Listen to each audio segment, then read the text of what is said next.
Пускай руки. Стоїть. Давай, пускай.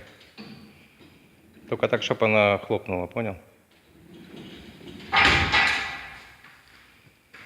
Ну все. Чудово. Зазорчики одинаковые.